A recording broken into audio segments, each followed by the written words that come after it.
اور مریم اورنگزیب صاحب ماڑے تو بھی اشنے ہو نا مریاں کی اشنے ہو اور بنا کی جلسے ہو ٹاپاں کھائی چھوڑو تے کام کری چھوڑو. بالکل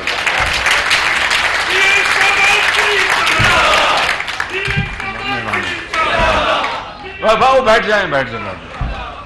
بے حد شکر گزار ہوں جنرل عاصم منیر کا, سپہ سالار کا, جنہوں نے بڑی کمٹمنٹ دکھائی ہے نہ صرف اس منصوبے کے لیے, اور بھی وہ ہماری ہر روز میری تقریریں ہوتی ہیں, وہ انشاءاللہ کسی اور موقع کے لیے میں یہ بات کروں گا. لیکن میں یہ بات بتانا چاہتا ہوں, کل بھی میری ملاقات ہوئی تھی, ہمارے جو دوسرے جو سروس چیفز تھے وہ بھی تشریف فرما تھے, ہمارے سیاستدان موجود تھے. میں نے یہ کہا ان کو, اور میں یہ بات آپ سے یہ شیئر کرنا چاہتا ہوں, مجھے اس سیاست کے دشت میں 38 سال گزر گئے. 38 سال نواز شریف کی لیڈرشپ میں. 1985 میں پہلا نان پارٹی الیکشن لڑا میاں صاحب نے, میں ان کے چھوٹے بھائی کی طرح ان کی جو بھی چھوٹی موٹی کیمپین کر سکتا تھا کیا. اس سے لے کے آج تک تو گن لیجئے, یعنی یہ بنتے ہیں 38 سال. میں پہلی مرتبہ جب ایم پی اے بنا اللہ کے فضل سے, وہ 88 میں, اس کو بنتے ہیں 35 سال. تو 35 اور 38 سال مجھے ہو گئے ہیں. اس دوران میں نے بہت اپنے سپہ سالاروں سے میری ملاقاتیں رہیں, حکومت میں بھی اور اپوزیشن میں بھی, اور ایک ہی مقصد ہوتا تھا کہ یہ ملک ترقی کرے, اور اسلام آباد کی حکومت اور راول پنڈی کی اسٹیبلشمنٹ اور دوسرے ادارے مل کر مشاورت کریں اور پاکستان کو باہر لے کے جائیں, جس کے لیے حضرت قائد اعظم نے خواب دیکھا تھا اور بڑی عظیم قربانیاں دی گئیں. میں نے بڑے بڑے سپہ سالاروں سے ملا, اور بڑے بڑے قداور, بڑے بڑے بہادر سپہ سالار, میری ان سے یاد اللہ ہے, ان سے ملاقاتیں ہوئیں پاکستان کے بہترین انٹرسٹ میں. یہ میں بات کر رہا ہوں جب میں پالیٹکس میں آیا. اس سے پہلے بھی جب میں کاروبار میں تھا تو اس وقت کے سپہ سالار تھے, میری ان سے ڈائریکٹ بات تو نہیں تھی, ان کے جو نمبر 2 تھے. جب جنگ لگی 1971 کی, تو اس زمانے میں اتفاق فاؤنڈریز میں بنتا تھا یہ دفاع کا سامان, یہ نشان جیپ کا انجن کے پارٹس بنتے تھے, ٹرائی پاڈ بنتا تھا, گرنیڈ بنتے تھے. تو مجھے یاد ہے آج بھی کہ اس وقت جو ڈپٹی چیف آف اسٹاف تھے جنرل حمید خان, وہ آئے تھے اتفاق فاؤنڈریز. میں اسٹوڈنٹ تھا, میرے والد صاحب لے گئے مجھے, تو میں ان کو ملا. میں مختصر یہ بات کر رہا ہوں کہ اس سارے جو ایفرٹ کا جو میں نچوڑ بتا رہا ہوں آپ کو, ایک ہی مقصد تھا, ایک ہی, کہ سیاستدان اور ادارے مل کر اس ملک کو وہاں لے جائیں جہاں پر لاکھوں مسلمانوں نے پاکستان کے لیے ہجرت کے وقت جو خون کے دریا عبور کیے, ان کی روحوں کو تسکین پہنچے. اس ملک میں, اس ملک کو عظیم بنا کر, اس ملک کو عظیم بنا کر غربت, بے روزگاری کا خاتمہ کر کے, اور ہندو کی اور سامراج کی چنگل سے آزادی حاصل کر کے. تو یہ تھا مقصد, اور کوئی مقصد نہیں تھا. وگرنہ جو لوگ مجھے جو یار دوستانہ دیتے رہیں کہ یہ تو جناب بھائی تو اسٹیبلشمنٹ کا آدمی ہے, فلاں ہے, مجھے ان چیزوں سے میری صحت پر کوئی اثر نہیں پڑتا. کیوں کہ میرے اگر ذاتی مفادات لینے ہوتے تب تو بات تھی. میں آپ کو ایک مثال دیتا ہوں, چونکہ یہ مثال پبلک ہو چکی ہے, میں اس لیے دے رہا ہوں, وگرنہ میں قبر تک ایسے راز جو ہیں میرے قبر تک جائیں گے.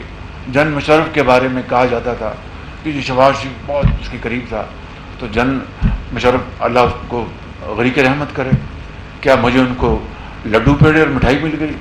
نواز شریف بھی جیل میں گئے, میں بھی جیل میں گیا. نواز شریف اٹک گئے, میں بھی اٹک گیا. نواز شریف لانڈی جیل گئے, میں بھی لانڈی جیل گیا. نواز شریف ان کو جلا وطن کر دیا گیا, میں بھی جلا وطن ہو گیا, میرا خاندان ہو گیا. تو میں بتانا ہی چاہتا ہوں کہ مجھے کیا ملا. ایک ہی میرے دل میں بات سمائی ہوئی تھی, سمائی ہوئی ہے اور رہے گی, کہ ہمارے زمینی حقائق یہ ہیں کہ یہ قوم, دیکھیں اس غریب ملک کا ہم نے خیال کرنا ہے. لاکھوں بچے اور بچیاں یتیم ہیں اس ملک میں، جو کہ زندگی کے اندھے تپیڑے ان کا وہ کس طرح مقابلہ کرتے ہیں میں اور آپ نہیں جانتے. نہ مریم اورنگزیب سمجھتی ہے، نہ میں سمجھتا ہوں، نہ کوئی اور سمجھتا ہے. وہی سمجھتے ہیں جن کو ان مشکل حالات سے جن کا واسطہ ہے. اس ملک کے اندر لاکھوں کروڑوں بچے اور بچیاں ہیں جو کہ ہم سے کہیں زیادہ وہ قابل اور انتہائی ذہین اور فتین ہیں، لیکن ان کے پاس وسائل نہیں کہ وہ اپنے جوہر دکھا سکیں اور علم کا وہ ہتھیار حاصل کر کے پاکستان کی شکل کو بدل دیں. ان کے پاس پوری اپرچونٹی ہے. اس ملک کے اندر ہاری ہیں، تانگا بان ہیں، جن کے لیے ایک وقت کی روٹی جس کے حلال محنت کرتے ہیں وہ پوری نہیں ہوتی. اور یہاں پر وسائل کی جو بندر بانٹ ہے 75 سال سے وہ آپ کے سامنے ہے. کس طرح میں نے آپ کو ابھی چند دن پہلے لاہور میں بتایا تھا کہ یہ جو جنگ میں حویلی بہادر شاہ میں جو چوتھا منصوبہ لگا تھا بجلی کا قدرتی گیس کے اوپر، جو نواز شریف صاحب کے دور میں 4 لگے تھے، 2 اپنا وفاق نے لگائے، 2 پنجاب نے لگائے تھے. اس کے اوپر ٹوٹل لاگت 70 ارب تھی. یہ سننے والی بات ہے. اسلام آباد اور راول پنڈی اور بھارا کو کہ میرے عظیم نوجوانوں اور بزرگوں، یہ سننے والی بات ہے کہ 70 ارب تھا ٹوٹل تخمینہ، یعنی زمین سے لے کر مشینری، بلڈنگ، ہر چیز. اور وہ میں نے کانٹریکٹ ایوارڈ کر دیا. پہلی مشینری کی قسط آ گئی، پہلی ٹربائن ہمارے دور میں 2018 سے پہلے، اور اس کو 2019 میں 1250 میگا واٹ پیدا کرنے کے لیے اس نے پورا تیار ہونا تھا. ہماری نواز شریف کی حکومت گئی سازش کے ذریعے، 4 سال وہ منصوبہ بند ہو گیا. اور ہوا کیا؟